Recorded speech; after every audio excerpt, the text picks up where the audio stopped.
Ué. Alguém foi removido por algum problema.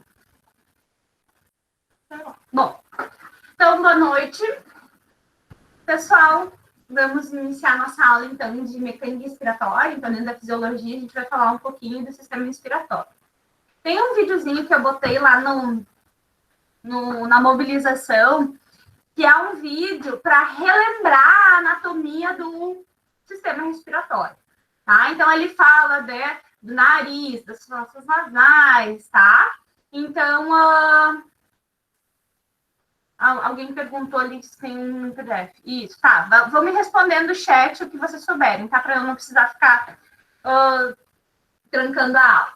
Bom, então lá no virtual tem um videozinho na mobilização que vai relembrar vocês a anatomia do sistema respiratório. Então, vai falar do que é composto, né? As partes, as funções de cada parte. Então, essa parte eu vou pular, tá? Então, eu vou direto para a mecânica respiratória. Como que funciona o nosso pulmão. Então, se vocês tiverem alguma dúvida, né? Quiserem relembrar, eu botei esse videozinho lá justamente para vocês relembrarem dessa anatomia, né? A estrutura do sistema respiratório. Tá? Bom, então, o nosso sistema respiratório, né, ele é composto pelas vias respiratórias, daí tem as fossas nasais, faringe, laringe, traqueia, brônquios e bronquíolos, e é composto pelos pulmões, tá? Hoje a gente vai focar, então, na mecânica e no funcionamento dos pulmões. Então, o pulmão, né, ele é formado por lóbulos, né, então a gente tem lóbulos pulmonares, direito, esquerdo, né, inferior e superior, e eles ficam dentro da caixa torácica e ficam protegidos, né, pelas nossas costelas, pelo externo, que é esse osso aqui, pela coluna vertebral. E além disso, ele tem uma membrana que a gente chama de pleura, né, que está aqui, então, essa é a pleura. E a pleura, ela é muito importante, que essa membrana, a gente tem 2 tipos de pleura e tem um espaço entre essa pleura. E ela que é responsável por manter a pressão no pulmão e, mantendo essa pressão, mantém essa capacidade do pulmão de inflar e depois desinflar, tá?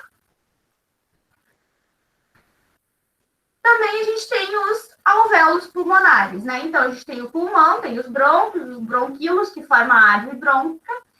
E lá no finalzinho, né? Então, a gente tem esses alvéolos pulmonares. O que são esses alvéolos pulmonares? Eles são como se fossem umas uvinhas, né? E o ar chega até ali dentro e ele é todo capilarizado. Então, essa parte aqui que vocês estão enxergando em azul e em vermelho é o sangue venoso e o sangue arterial, né? Que a gente já falou lá na parte cardíaca, né? Também é vermelho e azul. Então, ele tem esses capilares, né? Que estão aqui envolvendo esses alvéolos. É nesse lugar que vai ocorrer a troca gasosa. Então, é ali que vai vir o ar, né? Rico em oxigênio e vai ocorrer o que a gente chama de hematose, né? Que é a troca gasosa, onde sai o gás carbônico desse sangue venoso e entra o oxigênio, tá? Então, os alvéolos pulmonares é a parte que realmente é responsável por fazer a troca gasosa, tá?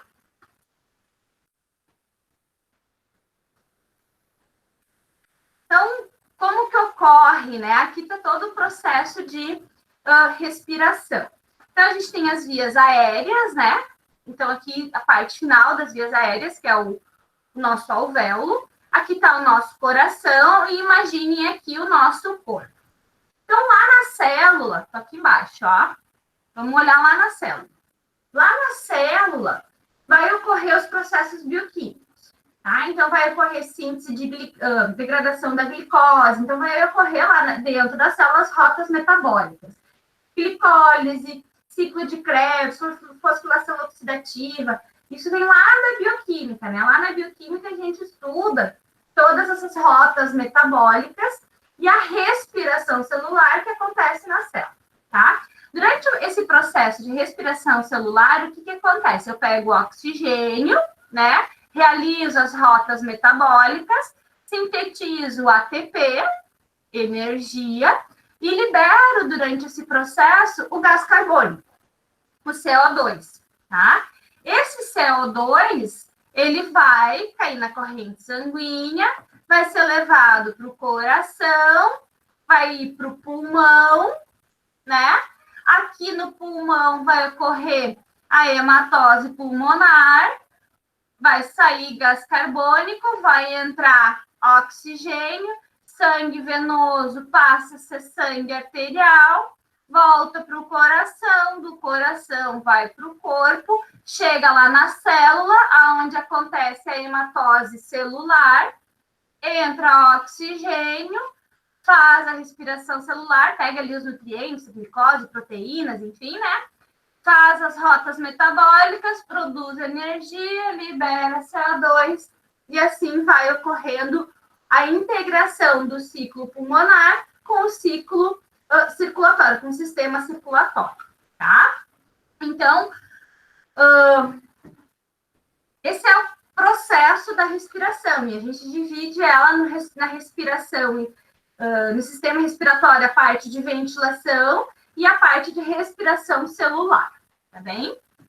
Então, a gente vai falar um pouquinho mais como que acontece, né, todo esse processo de trocas gasosas. Mas, em resumo, é esse o objetivo do nosso sistema respiratório. Pegar o oxigênio que está no ar e levar lá para a célula que precisa sintetizar energia. Tá? Então, esse é o objetivo do nosso sistema pulmonar integrado com o nosso sistema circulatório. Bem?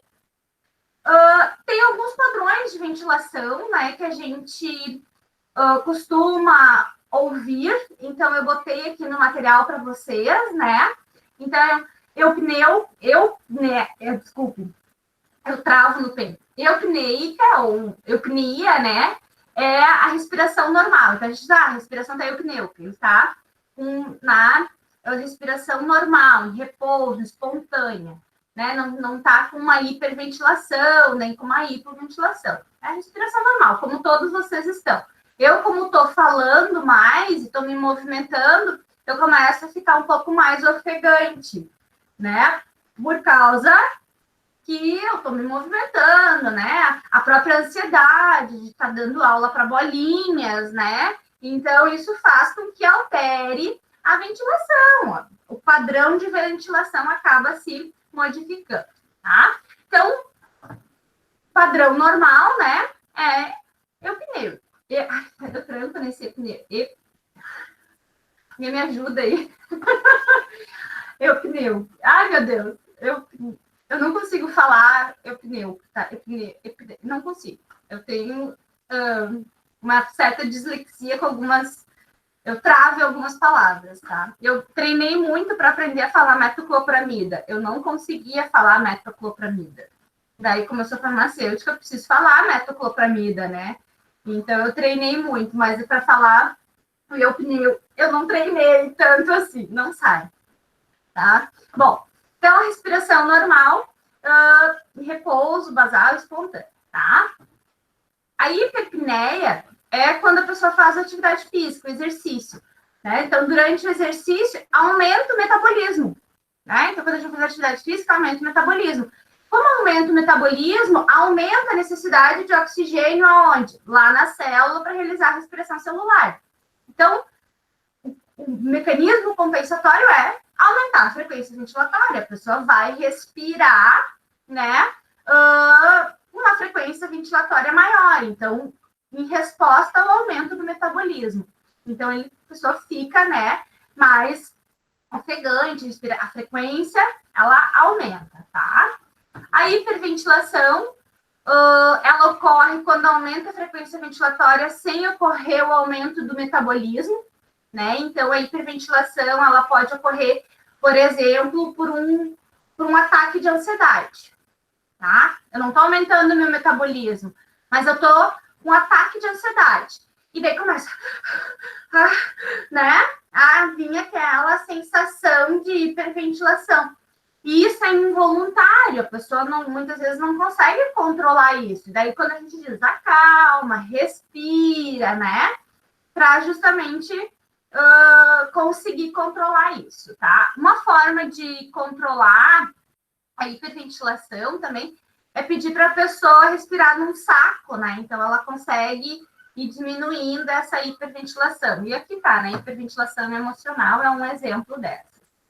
A hipoventilação, então, é quando tem uma diminuição dessa ventilação alveolar. Então, o alvéolo é responsável pela troca gasosa. Então, na hipoventilação, vai ocorrer uma diminuição dessa ventilação lá no nível do alvéolo, né? Então, pacientes, né, que têm asma, pacientes que têm doença pulmonar obstrutiva crônica, né? Então, uma efizema, uma bronquite crônica, tá? Vai, já te respondo, tá, Guilherme?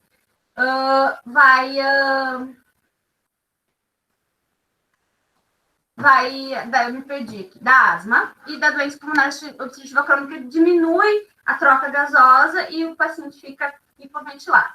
O Guilherme perguntou qual que é o embasamento para respirar no saco, né? É justamente quando a pessoa vai respirar no saco, ela cria consciência sobre a sua respiração. Então, por isso que o respirar no saco, ou né, num desses de papel, ele ajuda a criar consciência, a pessoa consegue controlar a sua respiração. O problema da hiperventilação, desculpa, emocional, é que a pessoa perde o controle sobre a sua respiração de fundo emocional. Sim, é mais psicológico que físico. Sim, a hiperventilação ela é mais psicológica que física. Tá? Então, a pessoa tem uma crise de ansiedade, né, um fundo emocional, e tu consegue controlar isso emocionalmente. Sim, é emocional, tá? É uma das causas, né? É emocional. Tá? E soprar um balão ou soprar um saco, ele ajuda a criar consciência sobre a respiração e facilita isso, tá? Outra, né, é a respiração ofegante da taquipneia, quando tu tem junto normalmente uma taquicardia, né? Então é uma respiração rápida e normalmente diminui a amplitude, então é diferente um pouquinho da hiperventilação, tá? Ela está relacionada com a respiração ofegante, de não conseguir respirar, tá? Então tá aqui a questão da taquipneia associada a uma taquicardia. A dispneia é a dificuldade de respirar, né? Aquela sensação que tá faltando ar, a pessoa não consegue respirar. Tem várias doenças que causam a dispneia, né? Então, que estão relacionadas, a própria doença pulmonar obstrutiva crônica, né? DPOC causa isso. Pneumonias, tuberculose, tá? Então, a dispneia é a falta de ar, que a gente diz, né? Tá com falta de ar, isso é a dispneia. O exercício rigoroso também pode levar à falta de ar. E a apneia é a cessação da respiração, a pessoa para de respirar. Tem muitas pessoas que têm apneia noturna, né? Então, durante o sono, para de respirar e está associado à obesidade. É mais comum em homens, né? Então, muitos homens obesos, né? Aqueles homens que têm a barriguinha de cerveja, fazem a apneia, que é parar de respirar. E, inclusive, utilizam respiradores, concentradores de oxigênio durante o sono, tá? A gente já vai falar mais adiante da DPOC, tá, Amanda? Então, esses são alguns termos, né, e padrões que a gente utiliza dentro da ventilação. Bom, então, os pulmões, né, eles é o principal órgão, né, do sistema respiratório, e ele é formado por uma estrutura elástica. E o nosso pulmão, ele funciona como se fosse um balão, né? Então, como é que é um balão? Ó, encheu de ar, né? E como, né? Se eu não tenho, eu tô segurando aqui, né? Então, como se eu estivesse segurando, enchi o pulmão de ar, tô segurando lá, né? E essa estrutura elástica, se eu não botar a mão aqui, o que acontece? Sai o ar. é assim o nosso pulmão. Então, como não tem nenhuma força que segure o ar, ele estica, né? Tem essa elasticidade e depois murcha, tá? Então, isso é o nosso pulmão. É assim que ele funciona. Diferença de pressão, tá? Eu vou explicar mais um pouquinho depois dessas pressões. Então, o pulmão ele é comparado a um balão. Então, ele tem a capacidade de, né, alguém, por diferença de pressão, enche de ar e depois ele expele, né, esse ar para fora. Então, quando a gente faz, né, quando a gente respira, também tem um aumento e diminuição do volume da caixa torácica, né, que é essa elasticidade. Então, a caixa torácica, ela expande e ela volta. E a gente tem vários músculos, né, que favorecem a respiração. Então, o diafragma é o principal deles, mas não é o único. A gente tem vários músculos, né, acessórios que facilitam a inspiração e expiração. Tanto que o Pilates, né, e a atividade física, mas o Pilates é uma delas, trabalha muito a respiração e trabalha muito esses músculos, né, acessórios para o fortalecimento da capacidade respiratória do indivíduo. Então, quem faz Pilates melhora muito a questão da respiração, de doenças respiratórias, porque ele fortalece toda essa musculatura e essa capacidade de expandir e voltar. Tá? Então, respirar corretamente é importante, justamente porque tem uma musculatura toda envolvida. Dependendo da intensidade da respiração, inclusive esses músculos, que é o esternocleidomastoide, ele atua, né?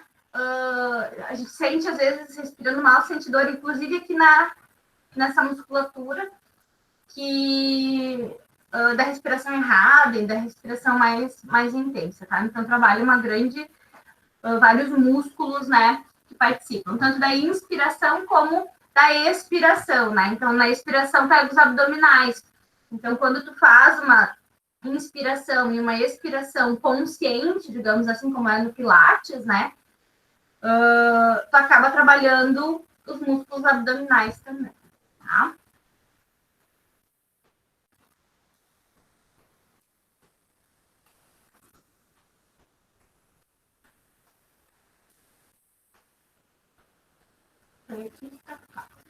E aqui, então, tem as pressões, né?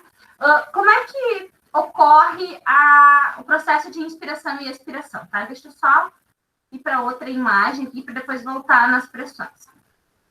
Então, a ventilação pulmonar e o enchimento e esvaziamento do pulmão, né? Ele ocorre por diferença de pressão, tá? Então, aqui tem repouso, né? A pressão da atmosfera é 760 milímetros de mercúrio. E a pressão interna aqui do pulmão, alveolar, ó, né, intrapleural, no repouso, é a mesma que a da pressão atmosférica, tá? Então, em repouso, aquele momento em que não está nem inspirando nem expirando, essa pressão é a mesma. Nesse momento aqui, o que está acontecendo? Troca de gasosa, tá? Está acontecendo a hematose pulmonar. Num momento, né, da inspiração e durante a inspiração, o que ocorre? A contração do diafragma, né? Ele se contrai, esse diafragma, ele se contraindo, a pressão dentro do pulmão diminui, tá? E essa pressão, a pressão alveolar aqui passa para 758 e a pressão da pleura passa para 754. Ou seja, essa pressão ela é menor que a pressão atmosférica. Então, o ar entra para dentro do pulmão, tá? Essa respiração, digamos assim, tranquila, normalmente acontece quando a gente está dormindo, porque daí não tem outras interferências emocionais, né? A gente não... Então, quando a gente está naquela respiração normal, dormindo, é isso aqui que está acontecendo. E isso é involuntário, né? Isso é um processo involuntário. A gente não controla esse momento. A gente pode, quando tem consciência da respiração, controlar ela. Mas se eu não estiver no momento normal e dormindo, né, que eu não estou com consciência sobre a respiração, essas trocas de pressões não estão ocorrendo, tá? Daí aqui, então, diminuiu a pressão, né? Entrou o ar. Durante a expiração, o que acontece? O relaxamento do diafragma. Então, ele relaxa. Como o pulmão está cheio de oxigênio, aumentou a pressão lá dentro. Então, a pressão durante a expiração, ela é maior dentro do pulmão do que fora. O que acontece? O ar sai. Tá? Então, essa entrada e essa movimentação de oxigênio, ela acontece devido à alteração nas pressões. Então, quais são as pressões que atuam dentro, né? Atuam nos pulmões. Então, a gente tem a pressão pleural, né? Que é aquela pressão da pleura, que eu já comentei, que é a membrana que envolve, né, os pulmões. Então, essa pressão da pleura é aquela pressão que existe entre a pleura pulmonar e a pleura da parede torácica. Então, a gente tem duas pleuras, né? Então, uma fica na parede do tórax e a outra fica no pulmão. E fica um espaço. E esse espaço, né, tem uma diferença de pressão, tá? Então, essa é uma das pressões responsáveis pelo, né, manter o pulmão. Tanto que aqui tem um exemplo, né? Quando a gente... Tá? Então, aqui está a pressão da pleura, né? Então, a gente tem a pleura lá do tórax e aqui está a pleura do pulmão. E aí tem um espacinho que forma essa pressão. E isso é responsável por manter a capacidade do pulmão inflar e desinflar. Vamos supor aqui, ó, por exemplo, que teve uma faca. Perfurou o pulmão com uma faca. O que acontece? Eu perfuro essa membrana. E eu não consigo mais manter essa diferença de pressão atmosférica de fora e de dentro. E com isso, o pulmão murcha. É que nem eu estourar o balão, né? Não tem mais aquela membrana que mantém a pressão, perfura e ela murcha, tá? Então, porque a pressão do pulmão fica igual à pressão atmosférica, não tem trocas gasosas, tá? Então, esse é um exemplo, né? A pressão pleural é uma das pressões responsáveis. A outra pressão responsável é a pressão alveolar, que daí sim é lá no alvéolo, né? Então, tem essa pressão do alvéolo, que vai ser responsável por manter esse fluxo de ar e realizar, né, as trocas gasosas. E a terceira pressão que atua, né, é a pressão transpulmonar. E essa pressão transpulmonar é o quê? É a diferença da pressão entre a pressão alveolar e a pressão pleural. Então, essa diferença aqui que eu comentei com vocês, ó, desse desenho aqui. Então, eu tenho a pressão alveolar, pressão intrapleural, né? E a transpulmonar é a diferença que tem sempre entre essas duas pressões, tá?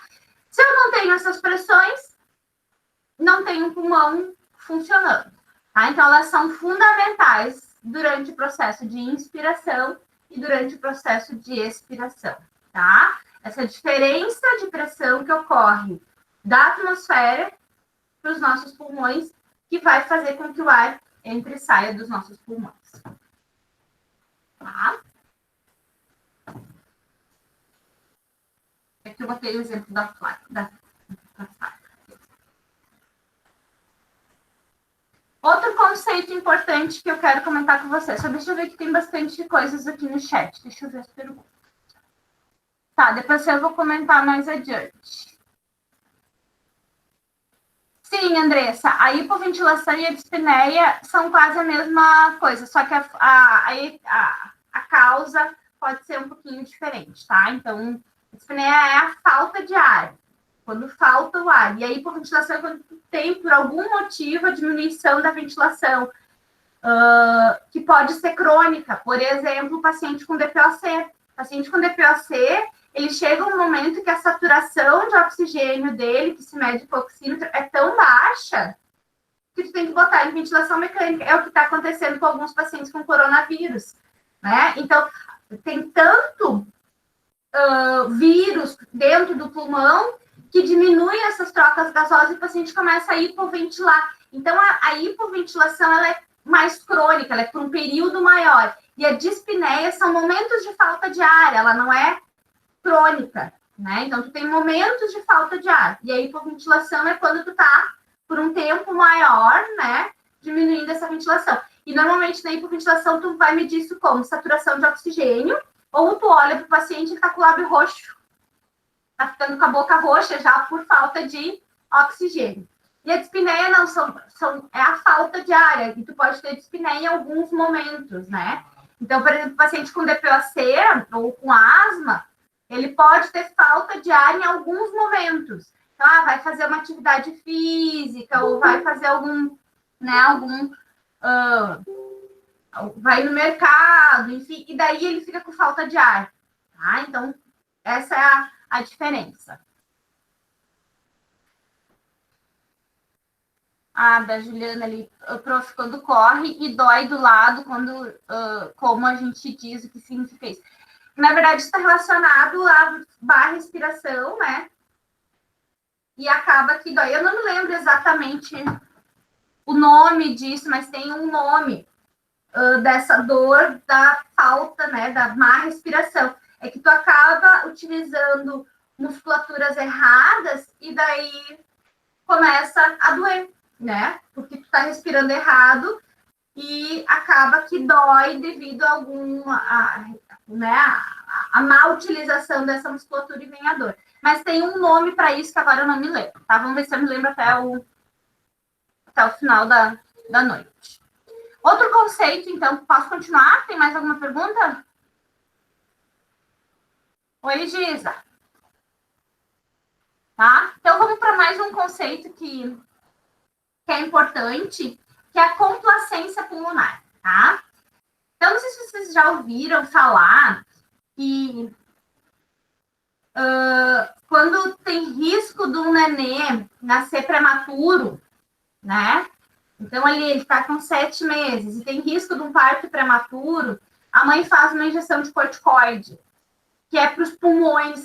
Precisa fortalecer os pulmões, né? Então, isso é comum quando tem risco de parto prematuro, quando a mãe tem hipertensão, quando já tem dilatação, enfim, quando tem alguma situação em que tem o risco de parto prematuro, se faz a injeção de corticoide, tá?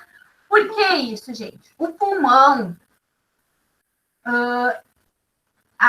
os alvéolos, tá? Eles são uma das últimas coisinhas a serem formadas no recém-nascido. Tu vai estar com o pulmão 100% funcionante lá depois de 37, depois de 39 semanas. Depois de 39 semanas. Normalmente nasce com 40 semanas, né? 40 semanas estão fazendo parto, já estão fazendo cesariana. Antes das 39 semanas, o pulmão ele não está 100% formado. Os alvéolos não estão 100% formados. Por quê? Quando está dentro da barriga, o pulmão ele não está funcionando. A hematose acontece, a troca de oxigênio e CO2 acontece pelo cordão umbilical. Então, o pulmão do feto não está ativo, ele não está fazendo troca gasosa. Então, ele vai ficar pronto e 100% pronto lá no final da gestação, quando a criança vai nascer, que os alvéolos vão se formar. Então, por isso que as crianças prematuras acabam, quando nascendo, né, tendo que fazer, ou então fazem injeção de corticoide, que ajuda, né, na formação. Deixa eu ver se aqui, ó. Não me lembro se eu dei o zoom. Não dei o zoom. Eu dou aqui, ó. Aqui, ó. Então, as crianças, né, a mãe acaba fazendo corticoide, porque ele vai estimular a formação de uma substância que a gente chama de surfactante. Tá? Então, o corticoide, ele vai atuar nesses vasos para produzir esse surfactante. O surfactante é bem lá no finalzinho da gestação, junto com os alvéolos. E por que serve o surfactante? Ele serve para não acontecer dos alvéolos colabarem, ou ocorrer o colabamento dos alvéolos. O que é o colabamento dos alvéolos? Eles grudam uns nos outros, tá? Gruda. Os alvéolos, pensa uma uva, imagina uma uva que comeu ali a coisinha de dentro, ela ficou murcha, né? Então, o alvéolo é uma uva. Quando tu come a uva, ela fica, né? O de dentro da uva, ela fica ali murchinha. Então, o surfactante é como se fosse esse recheio da uva, que mantém ela redondinha, tá? Então, por isso que é importante o surfactante. E o surfactante só vai ser produzido no finalzinho da gestação, por isso que se faz o corticoide para ajudar. Bom, não deu tempo de fazer o corticoide, tá? A criança nasceu prematura, foi parto de urgência, tá com 7 meses, ou 6 meses de gestação. O que se faz? Eles podem administrar pela via inalatória o surfactante. Então, eles põem um tubo, né, o tubo endotraqueal, vai lá no pulmãozinho do nenê e administra esse surfactante, esse líquido surfactante na árvore brônquica. Então, ele põe esse líquido para facilitar, então, a respiração desse recém-nascido e evitar esse colabamento ou essa perda de função dos alvéolos, tá? Porque o que o surfactante faz? O surfactante, ele diminui essa tensão, né, tensão superficial que tem dentro dos alvéolos. Porque dentro dos alvéolos, gente, tem líquidos, não é só ar, tem líquido, né? Tem outras substâncias ali, tem os capilares, enfim. E quando tem o líquido, água, né? Tem tensão superficial. A tensão superficial é aquela tensão que permite que os insetos caminhem sobre a água. Quando forma uma gota, isso é tensão superficial, é a tendência da água se juntar e formar gota. Isso dentro do alvéolo é ruim. Então, eu tenho esse surfactante, que é um composto por fosfolipídios, né? É uma substância, como se fosse um detergente, dá para se dizer, que diminui essa tensão superficial, tá? Para que é isso, tá, gente? Isso tem relação com a complacência pulmonar. O que é a complacência pulmonar? É a capacidade, ou representa, né, o grau de expansão dos pulmões, tá? Em relação a cada unidade, ou cada, né, unidade de aumento da pressão transpulmonar. A gente fala, né, que um pulmão normal, ele tem uma complacência de 200 ml por centímetro de pressão de água. A gente trabalha com pressão de água, tá? Dentro dos pulmões. O que significa isso, tá? Que quando, então, essa pressão transpulmonar, que é a diferença entre a pressão da pleura e a pressão do alvéolo, tá? Ela aumenta 1 centímetro de água, quer dizer que o pulmão, ele sofre uma expansão de 200 ml. Então, quando tem essa diferença de pressão, ela vai aumentar a complacência, que é essa capacidade do pulmão se expandir, tá? E que eu não posso perder essa complacência pulmonar, porque se eu perdo a capacidade da complacência, perde função, ele não é mais um balão, ó. Tá? Então, lembrem sempre disso, o pulmão, para ser 100% funcionante, ele tem que ter essa capacidade de encher e de voltar ao normal, de desinflar, tá? Vou dar alguns exemplos aqui. A fibrose, tá? Então, a fibrose pulmonar, um pulmão fibroso, tá? Ele diminui a complacência pulmonar, tá? Então, ele diminui. O pulmão, ele perde essa capacidade de se expandir. A efizema, a DPOC, tá? Ela aumenta a complacência pulmonar. Por quê? O pulmão, durante a efizema pulmonar, enche de muco. O alvéolo e a árvore bronca enche de muco. E se eu tenho muco, aumenta a pressão. Se aumenta a pressão, aumenta a complacência. Não significa aumentar a capacidade de trocas gasosas, não. É que aumenta essa expansão. Então, o pulmão aumenta mais. Tanto que, se vocês observarem um paciente de POC, lembrem-se disso quando vocês observarem um paciente de POC. Ele tem, quando é um paciente de POC magrinho, ele tem um pulmão de pombo. Ele é magrinho e o pulmão vem tipo como se fosse para frente, assim.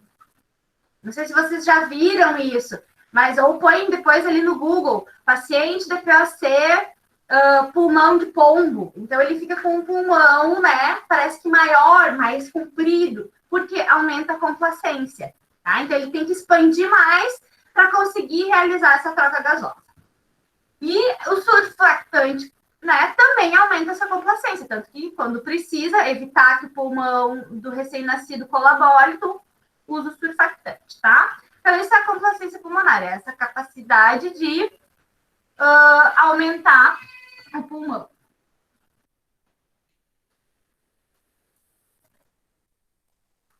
Aqui eu coloquei das semanas, né? Então, só lá recém-nascido, lá no finalzinho da gestação, que vai estar os alvéolos funcionando e produzindo o surfactante, tá?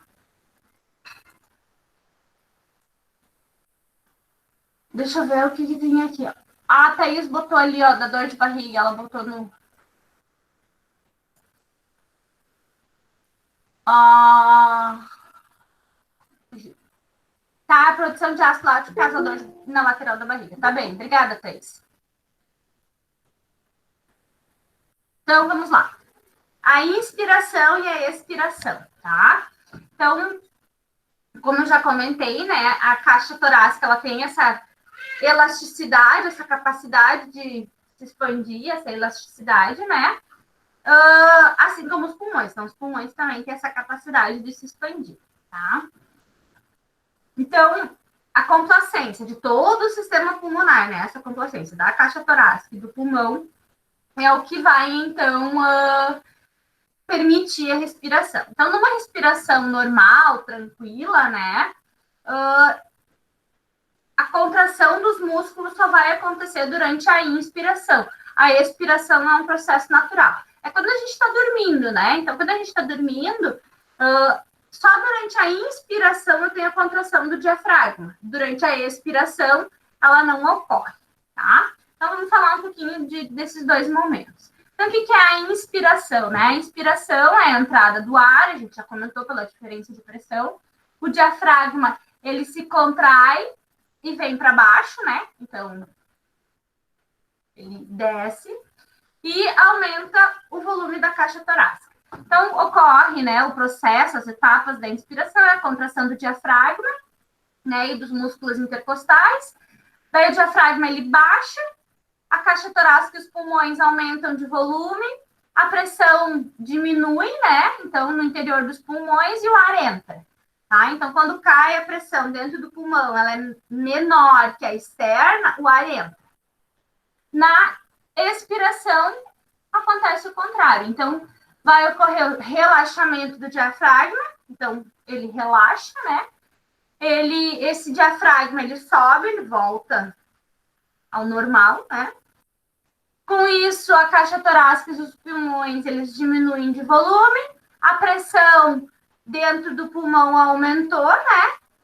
Como aumentou a pressão dentro do pulmão, naturalmente o ar vai para onde tem a menor pressão, que é para fora. Daí o ar, então, sai dos pulmões. Tá? Então, esses são os dois momentos básicos, a inspiração e a expiração, que tem muitas técnicas, né, que facilitam e que, inclusive, né, melhoram a respiração, os processos respiratórios. Então, o Pilates é um que trabalha muito, né, a inspiração, a expiração, de forma correta.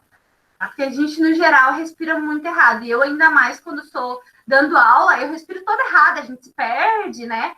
Então, no Pilates, tu consegue trabalhar a respiração adequada, tanto que tu consegue, inclusive, trabalhar os músculos do abdômen. Tá? E aí, isso forma o ciclo respiratório, né? Então, o ciclo respiratório é o conjunto, né, de uma inspiração seguida de uma expiração, tá? E ela está muito atrelada ao ritmo cardíaco. Então, quando se faz, né, uma atividade física, um exercício físico, a tendência é que o ciclo respiratório aumente, tá? Então, o ritmo cardíaco está muito relacionado com a ventilação pulmonar, tá? Os dois são intimamente interligados, né? Então, por isso que eles são coordenados, tá? Então, o ciclo respiratório é isso, é de uma inspiração seguida de uma expiração.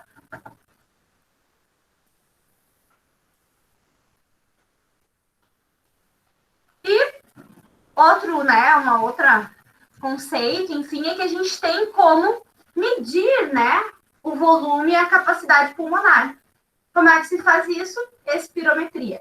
Não sei se vocês já tiveram a oportunidade de acompanhar uma espirometria, mas ela é bem legal porque a fisioterapia trabalha muito com espirometria e o pessoal da educação física também, ali junto com a Miriam Hitzigel ali, o Lacen, não é Lacen, eu tô com Lacen na cabeça, Lacen é de exames bioquímicos, Lafisa, acho que é Lafisa. Isso. É Lafisa, né? Então, ali no Lafisa, eles também fazem, enfim, tem espirômetros, pelo menos tinham, acredito que ainda tem, tá? Então, a espirometria é isso, é para te ver a capacidade pulmonar, tá? Então, tu consegue medir o volume e o quanto está entrando de oxigênio e o quanto está saindo, né, de gás carbônico. Tu consegue ver essas trocas gasosas. E a espirometria, então, é um método bem simples para estudar essa ventilação mecânica e conseguir dar diagnósticos, né? Então, DPOC, junto com imagens, enfim, mas ele consegue avaliar essa capacidade de volume respiratório. Os atletas, né, também de alta performance, querem melhorar essa capacidade respiratória, capacidade pulmonar, enfim, né? Então se usa muito a espirometria para ver isso. A espirometria fica 1 minuto assoprando no aparelhinho. Então tu vai lá e fica soprando, e a pessoa fica, vamos lá, tá? Então tu fica botando o ar 1 minuto para dentro do equipamento. Daí ele te dá lá o volume respiratório no primeiro, segundo, ele te dá vários requisitos. Mas é um exame assim que a pessoa fica, vamos lá, tu consegue. Né? É bem legal. Então, só para botar, né? Botei aqui para vocês saberem que existe espirometria que mede isso. Tá? Aí vem a ventilação, né? Um outro conceito que são a ventilação alveolar, que aí sim, na ventilação alveolar é onde vai ocorrer a troca gasosa. Lembrem que eu falei lá no início, né? Que a gente tem o sistema circulatório, a célula que faz a respiração celular. Nesse processo de respiração celular, eu produzo energia e produzo gás carbônico. E esse gás carbônico precisa sair de dentro da célula. Vem a corrente sanguínea, recolhe esse gás carbônico, traz o oxigênio. Esse gás carbônico vai para o pulmão, né, para ocorrer a troca gasosa. Então, tem que sair o gás carbônico e entrar o oxigênio, tá? Então, ocorrer essa troca gasosa.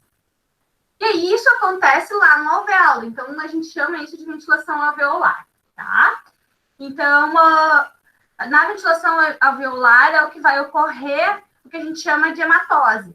A hematose é isso, é a saída do gás carbônico e a entrada do oxigênio.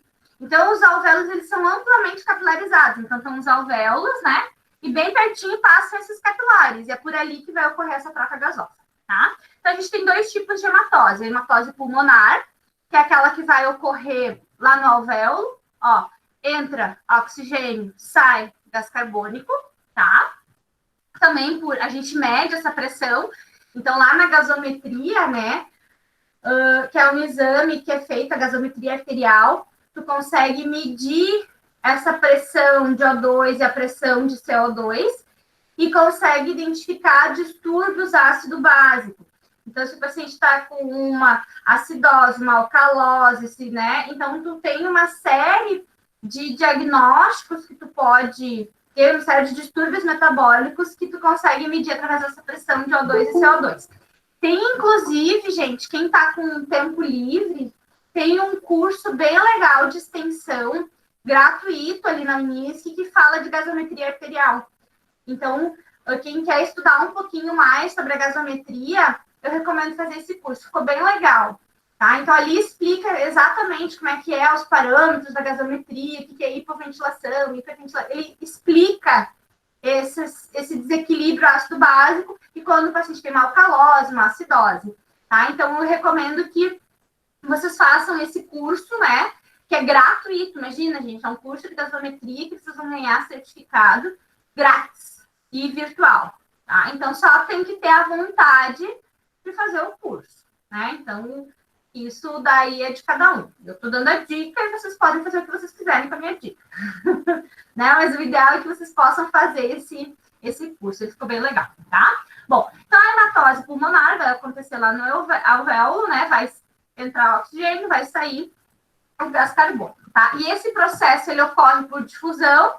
Lembrando, a difusão vai do meio mais concentrado para o meio menos concentrado, e isso acaba ocorrendo por diferença de pressão, tá? Então, o movimento dos gases é por diferença de pressão, aonde tem mais pressão para onde tem menos pressão daquele gás, tá? Então, por diferença de pressão, ele vai entrar e sair, tá? Ó, aqui, né, A pressão de O2 está 40, no alvéolo está 104. Então, o oxigênio vai tender a ir para o capilar. E aqui é o contrário, né? Ó, a pressão de CO2 é 40 e aqui é 45. Então, ele vai da onde tem mais para onde tem menos, tá? Então, é por diferença de pressão. Vai ocorrer essa hematose. E lá na célula vai acontecer a hematose celular. Então, aqui está o capilar, né? Aqui está a célula realizando glicólise, ciclo de Krebs, fosforilação oxidativa, está lá realizando as rotas bioquímicas, precisando de oxigênio e produzindo CO2. Então, o oxigênio passa daqui para lá e o CO2 passa da célula para o capilar, também por difusão de diferença de pressão, tá? Esse é um conceito que eu não pedi nos exercícios, mas que com certeza vai aparecer na prova, tá, gente? A questão da hematose. Isso aqui, ó, hematose celular e hematose pulmonar é algo que com certeza eu vou pedir na próxima avaliação, tá? Não tá nos exercícios, mas tá aqui. E aí tem o espaço morto. Já ouviram falar no espaço morto do pulmão? O que é o espaço morto, tá, gente? O espaço morto é aquele espaço que enche de ar, mas não realiza troca gasosa. Então, porque não é toda a árvore, o nosso pulmão ele enche todo de ar, mas não é todo ele que realiza a troca gasosa.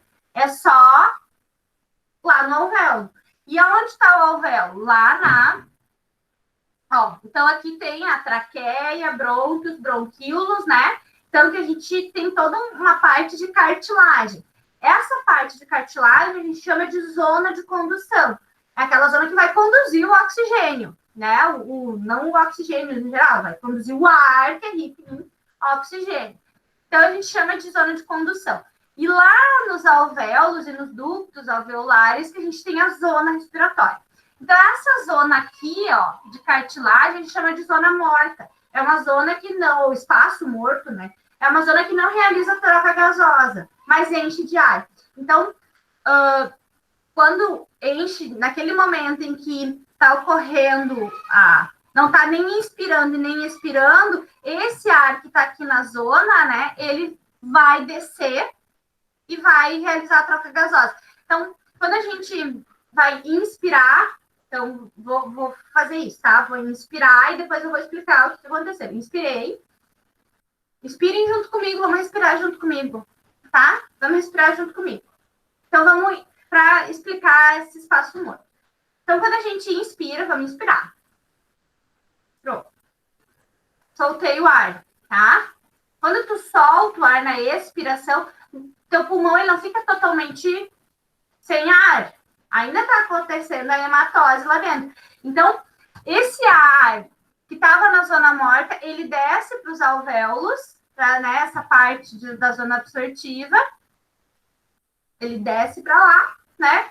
Toma conta dessa parte. E quando a gente inspira aquele ar rico em gás carbônico, tá? Então, só para explicar que o nosso pulmão ele nunca fica zero oxigênio, zero ar.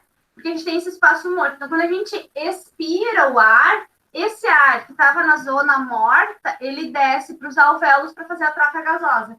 Então, mesmo quando a gente não está inspirando nem expirando, está ocorrendo a hematose. Tá? Então, só queria explicar isso, que a gente, né, não é que o pulmão fica totalmente sem ar, não. Ele, quando a gente expira, fica, né, um pouco de oxigênio que estava nessa zona morta, ela desce, zona de condução, né, ou espaço morto, desce para os alvéolos para eles fazerem a troca gasosa, e o que sai é esse oxigênio rico em O2. Desculpa, em CO2, em gás carbônico, tá? Então, isso é a zona morta, o espaço morto, né? É uma parte né, quando tu respira, né, o ar que é respirado, ele não atinge primeiramente as trocas gasosas. Então, quando tu vai respirar novamente, ele desce e vai fazer a troca gasosa, tá? Então, para nunca parar de ocorrer as trocas gasosas. Aqui. Já foi. Foi. E aí vem a frequência ventilatória, tá? Então, a frequência ventilatória, ela pode ser medida de duas maneiras. Tem a frequência da ventilação, né? ventilação pulmonar e a frequência alveolar. Então, são fórmulas, né, que se aplicam para determinar essa frequência da ventilação. Então, nesse ventilação pulmonar total, né, então tu calcula ali a frequência ventilatória, então calcula quantas incursões, né, então quantas vezes está inspirando e respirando, então se calcula essa frequência e se faz vezes 500 ml. Se usa um padrão, tá, gente, que um adulto, toda vez que ele inspira, entra, né, o ar, o volume de ar inspirado é 500 ml, tá? Então, quando a gente calcula o volume, né, e a ventilação pulmonar, tu vai, né, sem considerar a ventilação alveolar, tu vai calcular quantas incursões por minuto, então quantos ciclos de inspiração e expiração por minuto, vezes o volume médio, que é 500 ml. Então, por exemplo, num adulto, né, faria aqui 6.000 ml por minuto. Então, esse é o parâmetro utilizado, né, inclusive em ventiladores, enfim, né, se utiliza esse parâmetro de 6.000 ml por minuto. E a ventilação alveolar é tu considerar que tu tem esse espaço morto que naquele momento tu não faz a troca gasosa. Então, tu desconta esses 150 ml, mais ou menos, que eles consideram de espaço morto, tá? Então, tem só essa diferença entre a ventilação alveolar e a ventilação pulmonar. Na ventilação alveolar, então, tu desconta esse ar velho, digamos assim, esses 150 ml. Então, considerando a ventilação alveolar, tu teria 4.200 ml por minuto, tá? Então, isso aqui é uma forma da gente determinar a frequência da ventilação alveolar e da ventilação pulmonar, tá? E por último, eu queria comentar um pouquinho sobre as doenças, né, do aparelho respiratório. Então, para a gente entender o que é, por exemplo, a asma. Deixa eu ver se deu certo.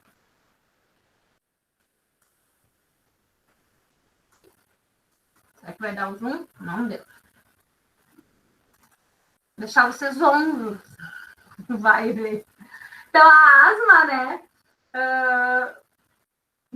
tem pessoas, né, que tem uma grande produção na asma, tem uma grande produção de muco nos brônquios e provoca dificuldade de respiração. O que causa na asma, né? Normalmente a alergia é pólen, poeira, né? Então, umas substâncias alérgicas que irritam o asmático tem essa tendência a formar o muco e ter o estreitamento dos brônquios, e acaba que o ar não circula e a pessoa, então, né, acaba desenvolvendo a falta de ar. Como é que a gente trata a asma?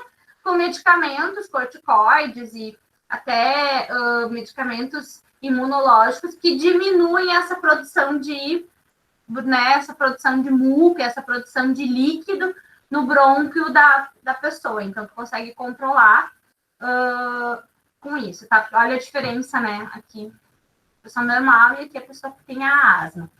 A asma, ela tem um fundo alérgico, tá, gente? Mais alérgico. Então, tu envolve algumas células do sistema imunológico, tá? Então, tu consegue controlar a asma com corticoides, broncodilatadores para fazer a dilatação desses brônquios, né? E substâncias mucolíticas, enfim, que vão diminuir esse muco, tá? E ela é controlável. A asma tu consegue controlar, tá? Já a outra doença, que é a DPOC, eu não botei ela aqui, tá? Mas eu vou explicar. Já a DPOC, esse bronco, ele fica muito parecido com isso aqui, só que é crônico. Não, é muito difícil o controle da pessoa que tem DPOC. O que causa DPOC? Cigarro, fumo, então as pessoas que fumam tendem a ter os brônquios inflamados com produção de muco, tá? Inalação de poeira, fumaça de pó, fuligem, pessoas que trabalham em marcenarias, pessoas que trabalham com pó de fumo, que tem fogão a lenha, a fumaça do fogão a lenha, né? Sempre aquela... Agora vem as lareiras, enfim, a gente, né? Claro, não é isso que vai causar DPOC, mas, né? É uma das causas. e o cigarro também, tá? Pó de magro, pessoas que trabalham em marmoarias, enfim, tudo que é pó, poluição, causa essa inflamação dos brônquios, tá? E também o estreitamento. E essa lesão, normalmente, na DPOC, ela é irreversível, porque ela não está relacionada com o sistema imunológico, ela está relacionada com os mastócitos. Então, o processo inflamatório, ele é crônico, ele é difícil controle. Então, a pessoa vai ter que usar broncodilatadores para dilatar essas vias aéreas, né, e os brônquios. Vai usar corticoide para controlar essa inflamação, né, que são os dois principais tratamentos. E muitas vezes vai precisar de oxigênio. Quando os dois tratamentos não forem suficientes, vai ter que usar oxigênio, né, para ventilar melhor esse indivíduo. Eu trabalhei muitos anos, né, com o pessoal da DPOC, então eu conheço, eu já vi crises e, enfim, pacientes com DPOC que é bem difícil o controle. E a principal causa, sem dúvida, é o cigarro, tá? Então, daí as pessoas vão comentar, agora que eu sei que eu tenho DPOC, eu me arrependo de ter fumado, aí bate o arrependimento. Mas a principal causa é o cigarro, tá? Só que a DPOC, ela tem duas causas. Então, a bronquite, que é isso aqui, tá? E a efizema. A efizema é lá nos alvéolos. Então, a efizema sabe quando a gente enche o balão várias vezes? Vai enchendo e vai, né? Ele perde essa elasticidade, ele fica... Eu não tenho nenhum aqui, mas imaginem, o balão tu vai enchendo várias vezes, né? Ele perde elasticidade e acaba ficando sempre com um pouquinho de oxigênio dentro desse balão. Já viram isso, né? Isso é efizema. É quando, então, o alvéolo perde essa capacidade de esvaziar totalmente. Então, ele enche, mas ele não esvazia. Então, eu sempre tenho um pouco de oxigênio, de ar ali dentro, que não tem oxigênio mais. Então, não consigo renovar 100% esse oxigênio. Então, por isso que a efizema é mais difícil ainda de tratar, porque eu não tenho como fazer esse alvéolo voltar a ser elástico. No momento que perdeu essa elasticidade, perdeu a elasticidade. Ele não consegue mais esvaziar totalmente, sempre fica um pouco de oxigênio ali dentro, tá? Então, a DPOC é a junção dessa bronquite crônica, né, com a efizema. Então, por isso que não é a doença pulmonar obstrutiva crônica, porque normalmente tem as duas coisas, a efizema e a bronquite. Tem alguma pergunta ali? Bronquite asmática. Tá, a bronquite asmática é justamente isso aqui. Isso aqui é a bronquite asmática. Então, entra em contato com a substância que pode desencadear essa bronquite. Normalmente é poeira, então por isso que o asmático não pode ter cortinas, tapetes, né? Tem que ter uma série de cuidados com o pó, tá? Então, porque isso vai irritar a árvore brônquica e vai produzir a bronquite, que é a inflamação dos brônquios, e vai produzir muco, e daí não passa ar. Então, a bronquite asmática está relacionada a isso, a entrar em acesso. Tem, por exemplo, algumas substâncias, o AS. O AS infantil pode desencadear a crise asmática em quem é asmático, porque ele causa uma irritação nos brônquios e produz né, esse muco que vai dificultar a respiração. Tá? Então, a bronquite asmática está relacionada muito mais a substâncias que vão irritar esse sistema. Pode ser até bactérias, né, gente? Agora, as crianças têm muito bronquite, bronquiolites, mas daí é viral e bacteriana. Então, vírus e bactérias também causam isso. O próprio coronavírus é um vírus que causa uma bronquite. A pessoa enche o pulmão de vírus e muco e não consegue respirar. E não consegue expelir esse muco. Então, acaba tendo que precisar de ventilação e outros tratamentos. Por exemplo, uma pneumonia. Uma pneumonia é uma infecção bacteriana. Então, como é que eu trato pneumonia? Com antibiótico, né? Já o vírus, o coronavírus, eu não tenho nada que mate esse vírus. Eu não consigo controlar ele. Então, por isso que ainda está tão difícil de tratar essa parte pulmonar, tá? Pergunta, a asma seria uma reação de defesa do organismo? Sim, o organismo, ele reage com o sistema imunológico, produzindo células imunológicas que vão acabar desencadeando um processo inflamatório. Sim, tanto que o tratamento da asma crônica é com medicamentos imunológicos que controlam a produção de células imunológicas, né, que atacam os brônquios, tá? Então, sim, pode-se dizer que é. Prof, o ser humano seria capaz de viver com apenas um pulmão? Não sei, nunca vi. Sim, tem gente que não tem parte do pulmão, tá? Então, por exemplo, tem o lobo de baixo, só tem um lobo do pulmão, né? Mas eu nunca vi um pulmão só, né, Giza? Me ajuda aí. Eu já vi sem partes, nem o fígado, tu vive com partes do fígado, mas com um pulmão só, algo tem que ficar lá do outro lado, nem que não seja funcional, né? Ah, ela tem uma amiga. Mas é difícil, né? Imagina, ela tem. Mas e como é que é a árvore brônquica dela? Porque o brônquio é assim, ela desce e vem as duas partes, né? Então, de um lado não desenvolveu, provavelmente só desenvolveu de um lado. Não sei. Agora fiquei pensando. Tem uma vida normal. Sim, se não fuma, enfim, né? Tem hábitos de vida. Ó, meu avô tinha só um pulmão e ainda nesse pulmão tinha efizema. Aí complica, né? Tá? Vamos para outra doença, então, a asma. Ai, não era isso que eu queria. A pneumonia, né? Então, a pneumonia, ela enche o alvéolo com substâncias, né, produzidas pelo vírus, ou bactéria, ou fungo, né? Então, dependendo da pneumonia, a gente vai usar. Então, por exemplo, tem uma pneumonia causada por... como é que é o nome do fungo? A gente usa um antifúngico, pneumonia... Tem um nome, agora me fugiu, tá? Mas tem uma pneumonia que é causada por fungo. Então, um fungo se desenvolve lá dentro dos alvéolos. Então, esse tipo de pneumonia a gente trata com antifúngico. Pneumonia bacteriana a gente trata com antibiótico, né? Com vírus é mais difícil. As pneumonias causadas por vírus são mais difíceis de tratar, tá? Então, vírus gripais, a pneumonia associada à gripe, enfim, né?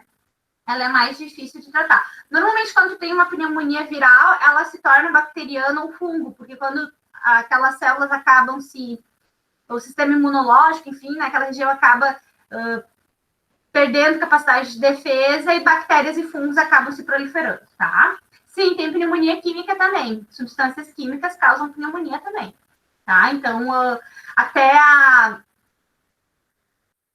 me lembrei agora da Kiss, da boate Kiss, né? Que as pessoas tiveram inalação do cianeto e foi liberado na hora que a espuma queimou. Então, eles tinham aquela espuma acústica e ela liberou o cianeto. E o cianeto é químico, ele mata porque, né? Enche o alvéolo daquela substância e acaba causando, né? Teve pessoas que morreram depois por causa também da pneumonia química. Então, me lembrei desse caso também da pneumonia aqui. Tá? E depois tem a tuberculose. Esqueci de novo que eu não botei o zoom. A tuberculose, né? Então, é uma bactéria, o bacilo tuberculínico, né? Que ele é bacilo... me fugiu o nome dele agora também. Tô ruim de memória. E eles vão destruindo o micobacilo tuberculínico, acho que é esse o nome. É uma bactéria. E ela, então, vai destruindo os alvéolos pulmonares. Então, né, também tem que tratar, se usa um combo de medicamentos, né, e tu transmite, né, pelo ar para as outras pessoas. Então, a tuberculose é um problema principalmente em pessoas que vivem em regiões úmidas e com grande aglomerações de pessoas, tá? Tem que tratar a tuberculose, a gente acha que é uma doença que não existe mais e é mentira, tem muita gente com tuberculose, tá, gente? O principal sintoma é a tosse persistente, tem que tratar. E depois tem o câncer de pulmão também, né? Então, o cancro, o câncer de pulmão. Então, aquele paciente que fuma, né? Ele tem uma maior probabilidade de ter câncer de pulmão E o câncer de pulmão é as células anormais que vão se proliferando, tá? Então, 90% dos cânceres de pulmão e 80 a 90% dos cânceres de boca, laringe e esôfago são por causa do cigarro, tá? Então, né, eu sei que a gente vive numa região que vive do fumo, né? Mas é a principal causa de câncer de pulmão, sem dúvida. E daí tu vê, né, tu pode prevenir o câncer de pulmão não fumando, tá? E daí, por último, aqui eu botei, tá, gente, uma imagem do pulmão com as... Deixa ele caindo. Não sei se vocês conseguem enxergar aqui com os nossos bichinhos. Quem são esses? Os coronavírus. Tá? Então, o coronavírus, até botei aqui um link para vocês, né, quem tiver interesse em olhar, tem um videozinho bem legal de como que ele se espalha para o corpo, né? E como ele atinge a laringe, garganta, pulmão e intestino. Tá? Então, que nem eu comentei, ele causa uma pneumonia que ainda a gente não tem medicamento para tratar, né? Então, por exemplo, na bacteriana, tu mata a bactéria. Por fungo, tu mata o fungo, né? Então, aqui tu ainda não tem nenhum antiviral que faz diminuir a quantidade de vírus no pulmão. E por que ataca mais pulmão, boca e garganta? Porque as nossas vias aéreas são mais expostas, né, gente? Então, a gente respira, ele está no ar, então é por essa via que entra esse vírus. Não tem, é a nossa via mais exposta, né? Do que a corrente sanguínea. Quem é que vai ter ferimentos? Não, é pelo ar, né? Então vai direto para o pulmão e ele começa a se proliferar e toma conta, tá? Então, e depois se espalha para todo o corpo, não é só ali que atua. Mas atua mais no pulmão, porque é nesse local que entra, né? A via de acesso, é o lugar mais fácil para entrar, né? Nem as gripes, tá? Prof, sabe alguma coisa sobre Covid ser endêmico?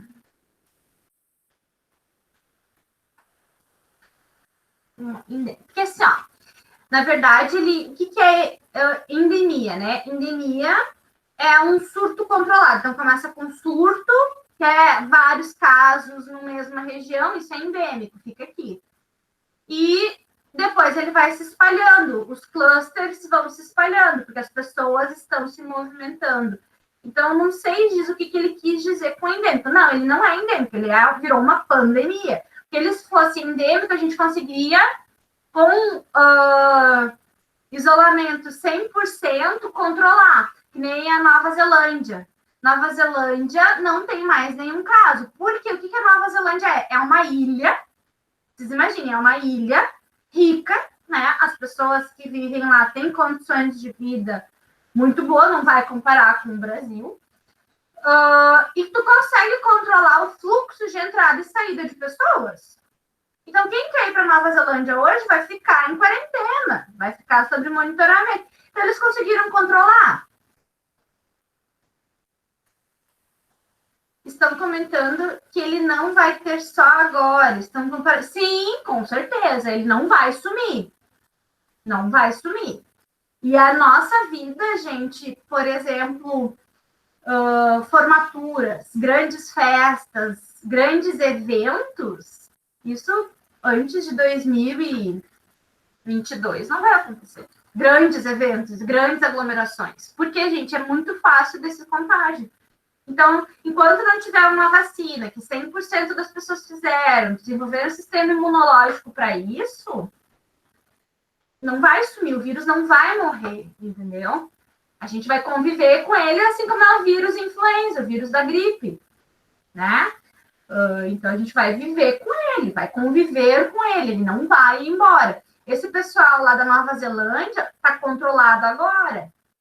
E eles estão acreditando no quê? Na vacina, no tratamento, né? Não que o vírus vai sumir.